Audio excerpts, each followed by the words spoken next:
पश्चिम बंगाल में विधानसभा चुनाव की तारीखों का ऐलान हो चुका है, जिसके बाद राज्य की सियासत में सरगर्मी तेज है।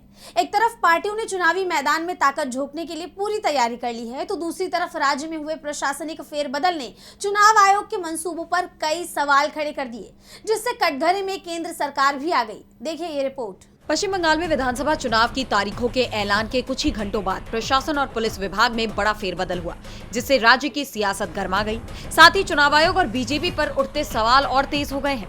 दरअसल चुनाव आयोग ने 15 मार्च की रात राज्य की मुख्य सचिव नंदिनी चक्रवर्ती और गृह सचिव जगदीश प्रसाद मीणा को उनके पद से हटा दिया। अब दुष्यंत नारियावाला राज्य के नए मुख्य सचिव होंगे और संघमित्रा घोष को नया गृह सचिव बनाया गया है।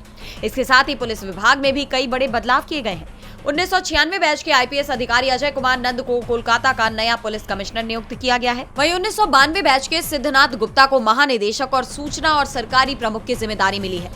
चुनाव की तारीखों के ऐलान के बाद हुए इस फेरबदल ने अब बीजेपी और चुनाव आयोग को कटघरे में खड़ा कर दिया है, क्योंकि विपक्ष लगातार यह आरोप लगा रहा है कि चुनाव आयोग और बीजेपी चुनाव में बड़ी धांधली करने के फिराक में है, इसलिए वो अपने लोगों को राज्य में तैनात कर रहे हैं। आपको याद होगा, अभी हाल ही में राज्य में चुनाव आयोग ने 152 विधानसभा क्षेत्रों के रिटर्निंग अधिकारियों को एसडीएम, समकक्ष या उच्चतर स्तर के अधिकारियों के पद पर पदोन्नत किया था। ये कदम मुख्यमंत्री ममता बनर्जी के कड़े विरोध के बावजूद उठाया गया। इतना ही नहीं, इससे पहले गवर्नर सीवी आनंद बोस ने भी इस्तीफा दिया था, जिसके बाद आरएन रवि नए गवर्नर बने। इसे लेकर भी ममता सरकार ने गंभीर सवाल उठाए थे और साथ ही आरोप भी लगाए थे कि जानबूझकर ऐसा किया गया है ताकि चुनाव में चुनाव आयोग और बीजेपी को धांधली करने में आसानी हो। हालांकि विपक्ष की आवाज को अनसुना कर दिया गया। डीबी लाइव की रिपोर्ट।